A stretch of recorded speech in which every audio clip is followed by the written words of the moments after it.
The U.S. Supreme Court will now decide whether the maps that determine who you vote for are constitutional. Already, lawmakers and activists are trying to determine what this case could mean for the 2018 election. Political reporter Jessica Arp is live at the state capitol with the latest. Jessica.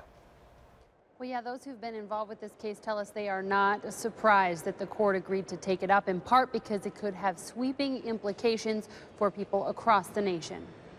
I've been a political junkie and political activist all my life. On a quiet street on Madison's Near East Side, William Whitford is a proud Democrat, surrounded by Democrats.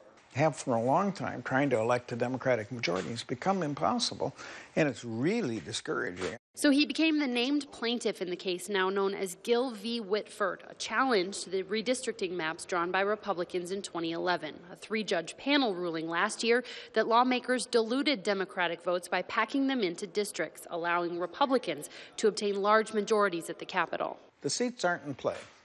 The legislators have chosen their voters. The voters don't choose their legislators. The elections don't matter very much. The judges ordered the legislature to draw new maps before the 2018 election, but today the U.S. Supreme Court has put that on hold, instead taking up the case in the fall session, allowing the state to argue they believe the maps are legal and constitutional. People don't just divide up politically all across different jurisdictions and boundaries. You do tend to get very strong concentrations of Democratic voters in urban areas. The case could have sweeping implications for maps across the country as other legislatures are under fire for similar redistricting. It's very significant because all 50 states are looking for guidance on this, and it's overdue for the Supreme Court to say. As for Whitford, he'll wait for his day in court, knowing it will be historic.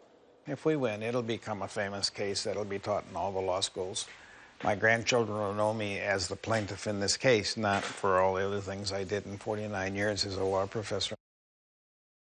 Now, attorneys for the plaintiffs tell us that the Supreme Court clerk has already contacted them about hearing oral arguments the first week of October.